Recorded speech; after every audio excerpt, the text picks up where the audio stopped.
자, 이번 시간에 우리가 공부할 거는 품사에 대한 공부고, 품사는 중학교 1학년 교과 과정에 있었습니다. 그래서 품사를 배운 적이 있는데, 이제 뭐 시간도 좀 지나고 그러면 까먹을 수는 있죠. 그래서 이제 품사이고, 품사는 어떤 우리나라의 단어군을 분류하는 것이기 때문에 매우 기본적이고 중요한 내용입니다. 그래서 고등학교 때 올라가서는 이 품사를 공부하지 않습니다.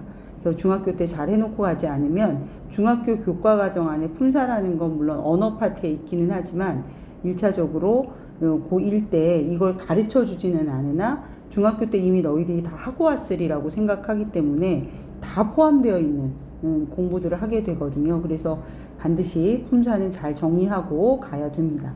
자, 품사에 대한 정의 나와 있고, 품사는 이제 그렇습니다. 공통된 선짓기 묶어놓은 어떤 단어의 갈래다라고 보시면 되고, 이렇게 기억하시면 됩니다. 품사를 나누는 기준은 형태, 기능, 의미 세 가지로 기준이 있고, 이 기준에 따라 품사들을 2개로 나눌 수도 있고, 뭐 5개, 9개로 나눌 수도 있는데, 우리는 흔히 의미로 나누는 구품사라고 해서 통용해서 쓸 때가 많습니다.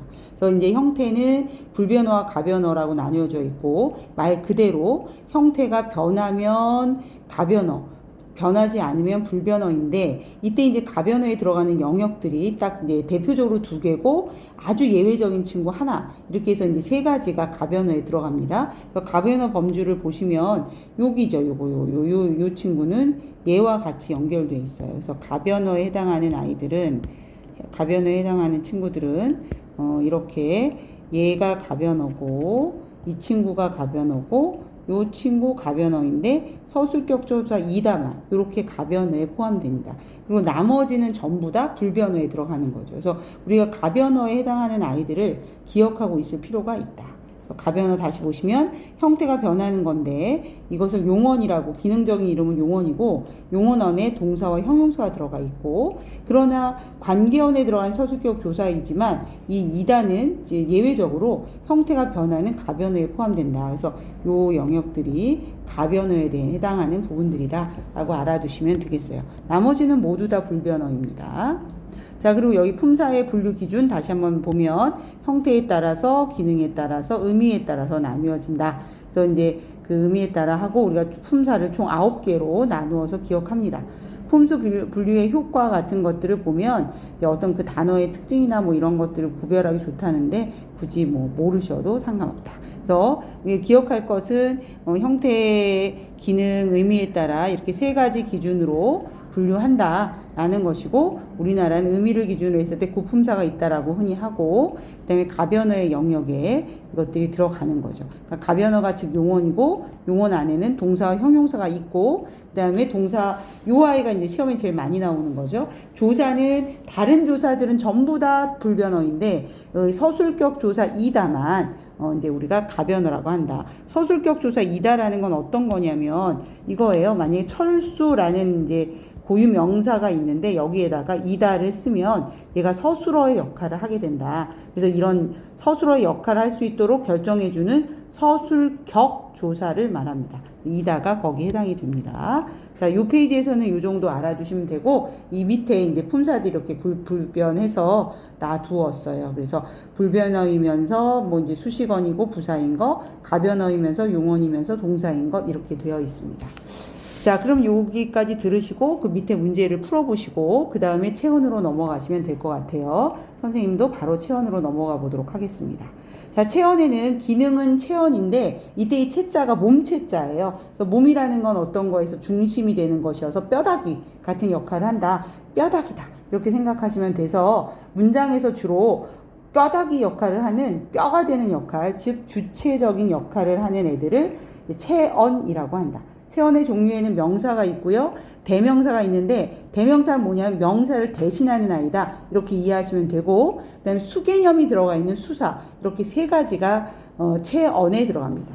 체언은 문장에서 쓰일 때 불변어이기 때문에 형태가 변하지 않고 조사와 주로 결합하여 문장 안에서 다양한 역할들을 하는, 뼈대가 되는 역할들을 할 때가 많아요. 문장에서 주체가 되는 역할, 즉 주어, 목적어, 보어 역할을 할 때가 많다라는 거 알아두시면 되고, 할 때가 많다는 거지 꼭 이 역할을 얘네들만 하는 것도 아니고 또 이 역할만 하는 것도 아니기 때문에 그냥 체언에는 명사, 대명사, 수사가 있다라는 걸 기억하시는 게 가장 중요하다.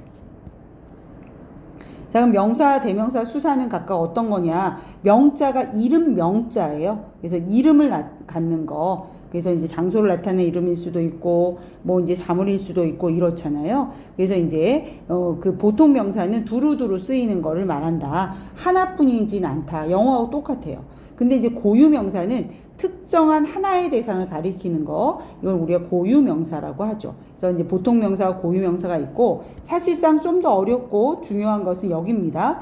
명사 중에 자립 명사가 있고 의존 명사가 있어요. 근데 얘네들도 자립을 하든 안 하든 간에 다 명사이기 때문에 명사로서의 역할, 품사로서의 역할을 합니다. 그래서 뭐 자립 명사는 문장에서 홀로 쓰일 수 있다라는 거고, 의존 명사는 문장에서 혼자서는 못 쓰고 반드시 꾸며주는 애가 있어야만 쓸 수 있어요. 꾸며주는 말과 함께 나와야 된다. 이때 이제 꾸며주는 말을 관형어라고 부르는데 혼자 쓰일 수 없다는 거야. 예를 들면 이 켤레가 이 의존 명사가 되는데, 우리가 켤레라고 하면 아무 의미가 없죠. 한 켤레, 두 켤레 뭐 이런 식으로 앞에 한이라든가 둘이라든가 이런 관형어가 와서 얘를 꾸며줘야만 되죠.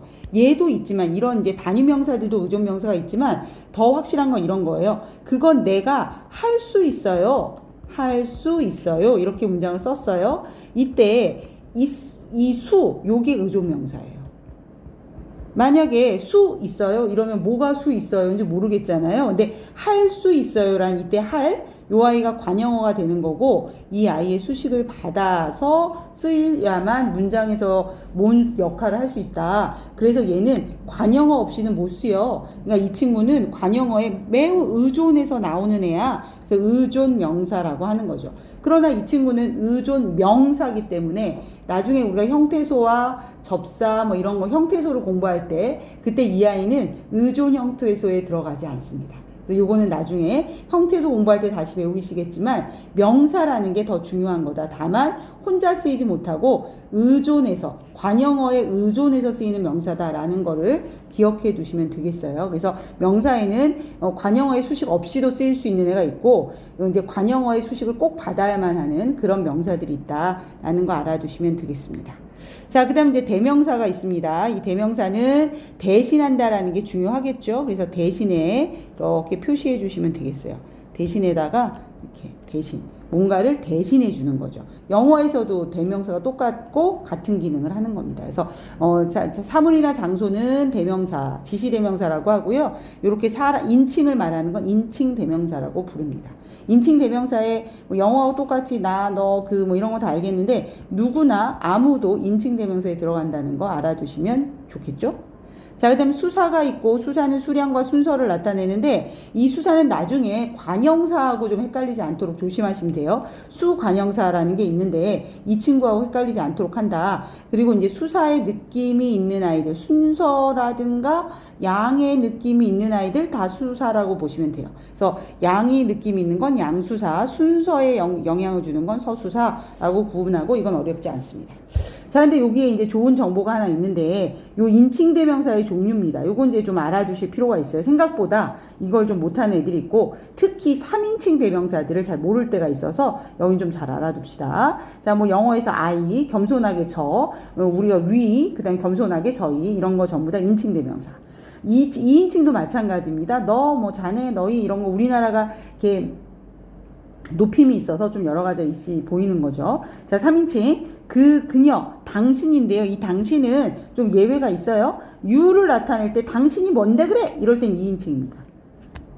당신이 뭔데 그래? 이럴 때는 2인칭으로 쓰일 때도 있고, 그러나 제기대명사로 쓰일 때 당신은 3인칭이기 때문에 당신이란 아이는 2인칭에도 쓰일 수 있다. 그리고 똑같은 당신인데 3인칭으로 쓰일 때도 있다라는 거를 잘 알아두시면 되겠어요. 바로 여기입니다. 제기칭이 바로 3인칭으로 쓰이는 거거든요. 그때 이 당신이 여기 들어가 있는 거죠. 자, 그 다음 미지칭, 부정칭이라는 아이도 있는데, 제기칭은 우리 영어에서 셀프 붙는 겁니다. 셀프, myself, yourself, himself 뭐 이런 거 있잖아요. 그 셀프가 붙는 아이들인데, 우리가 이제 당신도 할머니 당신께서, 뭐 하나님 당신께서 뭐 이렇게 쓰는 이 당신들이 전부 다 3인칭에 해당이 돼 고, 그 다음에 이제 재기층이라고 우리가 더 세분해서 부르지만, 이제 그리고 이 당신은 높임 재기층에 해당이 돼요. 높임에 해당하는 대명사. 그래서 우리가 아이들은 자기가 잘난 줄 알아요. 뭐 이럴 때 아이들은 자기가 할 때는 자기를 쓰지만 높은 사람, 나보다 나이가 많거나 지위가 높은 사람일 때는 자기가라 그러면 안 되죠. 할머니는 자기가 잘난 줄 알아요. 이런 큰일 납니다. 자, 그러니까 이제 할머니는 당신께서 뭐 이렇게 얘기해야 되는 거죠. 그래서 이거는 좀 고등학교 가면 좀 중요하게 나오는 건데 그 높임을 의미하는 제기대명사다라는 걸 기억해 두시면 상당히 도움이 됩니다. 꼭 기억해 두세요. 자, 그다음 미지층인데 이때 미는 아직이란 뜻이에요. 아직. 한자로 아직이라는 의미를 갖고 있거든요. 그래서 아직 지는 알다인데 알다거든요. 그러니까 말 그대로 정리해 보면 아직 알지 못한다. 이런 의미가 되겠죠. 아직 몰라요. 아직 알지 못한다. 알지 못한다. 그래서 모르는 대상을 나타낼 때 그게 미지층이에요. 누가 밖에서 문을 뚝뚝 두들깁니다. 누구지? 누구? 이럴 때. 그건 미지층입니다. 아직 저 밖에 있는 게 누군지 모르거든요. 그건 미지층이고 부정층은 부가 아니다. 정은 정해지다 이런 뜻이에요. 정하다.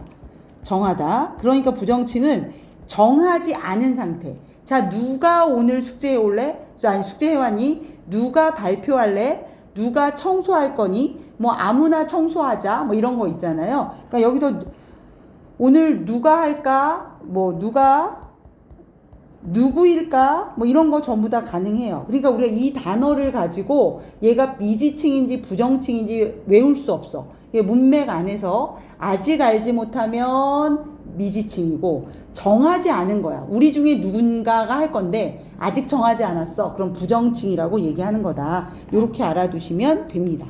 여기까지 하면 뭐 다 됐고 특히 요 인칭에 대해서는 아주 자세히 설명되어 있으니까 고등학교 가서도 갔을 때 진짜 도움이 될 부분 요 영역이거든요. 특히 당신이 높임으로 쓰인다라는 거, 높임이라는 것도 꼭 알아두시고 높임. 그 다음에 미지층과 부정층을 구분하는 거 같은 거는 꼭 잘 알아두시면 좋겠어요. 그래서 이제 여기까지 해서 수업을 끊고 그 다음에 이제 52쪽과 53쪽 문제를 다 푸시고 선생님한테 확인 받은 다음에 그 뒤에 문제들을 풀어보도록 하겠습니다.